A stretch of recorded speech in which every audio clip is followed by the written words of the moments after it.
বিভিন্ন জাতি জনগোষ্ঠীর মানুষদের বিশাল মিছিলের মাধ্যমে বুধবার শিলচর লোকসভা আসনে মনোনয়নপত্র জমা দিলেন কংগ্রেস দলের মনোনীত প্রার্থী সূর্যকান্ত সরকার। এতে শিলচরস্থিত দলীয় কার্যালয় থেকে ভারতীয় জাতীয় কংগ্রেসের তরফে এক বিশাল মিছিলের আয়োজন করা হয়। দলীয় পতাকা হাতে নিয়ে প্রায় সহস্রাধিক লোকের উপস্থিতি গোটা শহরকে বর্ণময় করে তোলেন কংগ্রেসীরা। শহরের বিভিন্ন পথ পরিক্রমা শেষে কাছাড়ের জেলা আয়ুক্ত কার্যালয়ে মনোনয়নপত্র জমা দিলেন শিলচর লোকসভা আসনের কংগ্রেস প্রার্থী সূর্যকান্ত সরকার। সঙ্গে ছিলেন জেলা কংগ্রেস সভাপতি অভিজিৎ পাল, বিধায়ক খলিল উদ্দিন মজুমদার, মিসবাহুল ইসলাম লস্কর, তিন প্রাক্তন বিধায়ক অজিত সিং, আমিনুল হক লস্কর, আতাউর রহমান মাঝার বইয়া, বরিষ্ঠ কংগ্রেস কর্মকর্তা সুজন দত্ত, জেলা কংগ্রেসের মুখপাত্র মাহমুদ হোসেন লস্কর সহ বিভিন্ন স্তরের প্রচুর কংগ্রেস কর্মকর্তা। পরে সংবাদ মাধ্যমের সাথে কথা বলতে গিয়ে এ নিয়ে বিস্তারিত তুলে ধরেন জেলা সভাপতি অভিজিৎ পাল ও প্রার্থী Suryakanta Sarkar. Bureau report, daily Barak. কি কব আজি মুখ্যমন্ত্রী ডাঙৰীয়া পৰিমল দাসে দি গৈছে, আজি ভূপেন্দ্ৰ নাই আপুনি আহিছে, কি কব আপোনাৰ? আজি চাওক, আপোনালোকে যদি দুয়োটা দলৰ নমিনেশ্যনটো চাই, আপুনি নমিনেশ্যন যে শোভাযাত্ৰাটো হৈছে বিজেপি আৰু কংগ্ৰেছৰ, তেতিয়া আপোনালোকে গম পাই যাব যে কোন দল এই অহা 26 তাৰিখৰ নিৰ্বাচনত কোন দলক মানুহে আশীৰ্বাদ দিব, ৰাইজ কাৰ লগত আছে।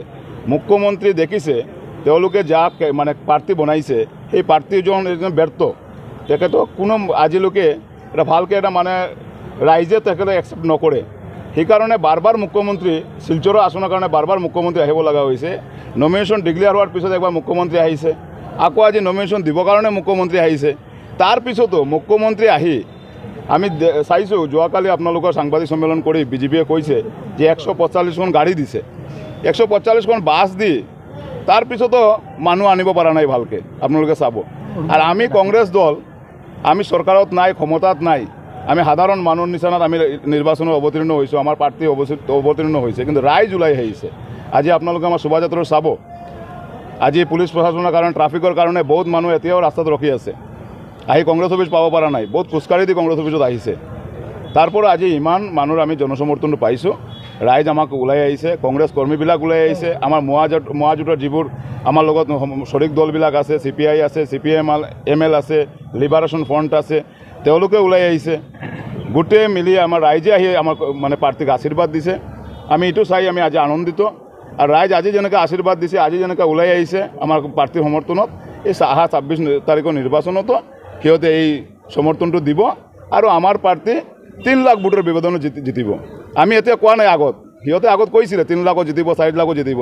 আজি এইটো জল পল পৰিষ্কাৰ হৈ গৈছে। আজি নমিনেশ্যনটো চালেই আপোনালোকে গম পাব। আমি কিন্তু কাক গাড়ী দিয়া নাই, বাছ দিয়া নাই। তাৰপিছতো আপোনালোকে গম পাব আমাৰ নমিনেশ্যন কেনেকৈ মানুহ ৰাইজ ওলাই কেনেকৈ আহিছে।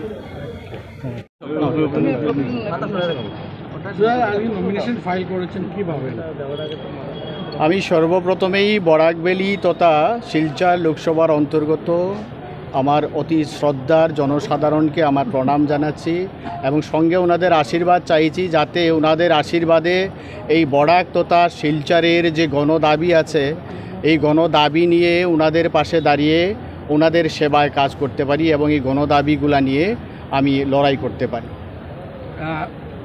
আজকে ভূপেন্দ্র আসার কথা ছিল, কেন আসলেন না? কোনো ব্যাপার? উনি অ্যাকচুয়ালি ডিফু থেকে হাফলং পর্যন্ত এসেছিলেন। এখানে আমাদের যে বরাইল পাহাড়ে একটু ওয়েদার ক্লিয়ারেন্স না থাকায় ওনার চপার আসতে পারেননি। আজকে মুখ্যমন্ত্রী এসেছেন, পরিমল দাও এখানে নমিনেশন দিয়ে গেলেন, কী ভাবেন আপনি?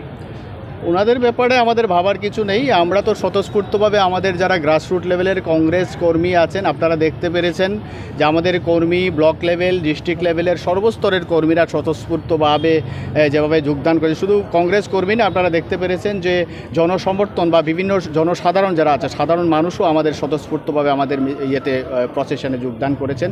আমি সবার আশীর্বাদ নিয়ে আজকে এই নমিনেশন পেপার জমা দিয়েছি। আচ্ছা, মুখ্যমন্ত্রী বলেছেন যে রাজীব ভবনগুলিতে কারফিউ চলছে, আপনারা কি বলবেন? এটা আপনি যে প্রশ্নটা করেছেন, আজকে আপনারা এখানে যারা আমার সম্মানিত মিডিয়ার দাদারা আছেন, আপনারা লক্ষ্য করেছেন কারফিউ চলেছে না গণ আন্দোলন চলেছে, এটা আপনারা লক্ষ্য করেছেন। ইস্যু কি আপনার নির্বাচনে? আমার ইস্যু বরাকবেলির জনসাধারণের যে বেসিক সমস্যা আছে, গণদাবি আছে, এইগুলোই আমার ইস্যু। গণদাবি বলতে দেখুন, স্পেসিফিক যদি আমি বলি, আজকে এই যে বাসা শহীদ স্টেশন নিয়ে আমাদের বরাকবেলির প্রত্যেকজন মানুষ আজকে দীর্ঘদিন আমরা লড়াই করে যাচ্ছি, এই দাবিটা পূর্ণ হয়নি। আজকে আমাদের এখানে যে চতুর্থ শ্রেণী তৃতীয় শ্রেণীর চাকরি না পাই, আজকের দিনে যে বেকার ছেলেরা বাইরে যাচ্ছে 10,000 12,000 টাকা মাসে চাকরি করার জন্য গিয়ে, এখানে যে অনেক বাচ্চারা আপনারা দেখেছেন পত্রিকাতে আমরা প্রায়ই পাই যে আজকে মিস্ত্রির কাজ করতে গিয়ে ছাদ থেকে পড়ে মারা যাচ্ছে, ড্রাইভারের কাজ করতে গিয়ে অ্যাক্সিডেন্ট করে মারা যাচ্ছে। এইখানের যে আমাদের স্থানীয়ভাবে এই যে বাচ্চাদের ছেলেদের অ্যাপয়েন্টমেন্ট দেওয়ার কথা, এইটা আমাদের একটা গণদাবি। আজকে গণদাবি মহাসড়ক ওনারা দাবি করেছিলেন 2014 যখন জিতেছিলেন যে 3 বছর 5 বছরের মধ্যে করবে, এই মহাসড়কটা কমপ্লিট হয় না, এটা আমাদের গণদাবি। আজকের দিনে আমাদের এখানের যে এই যে মুমূর্ষ রুগী, এই যে শিলং আমাদের বদরপুর জোয়াই রোডটা দিয়ে অ্যাম্বুলেন্স দিয়ে যেতে যে কতটা কষ্ট হয়, এই রাস্তাটা যে ঠিক হয়নি, এটা আমাদের গণদাবি।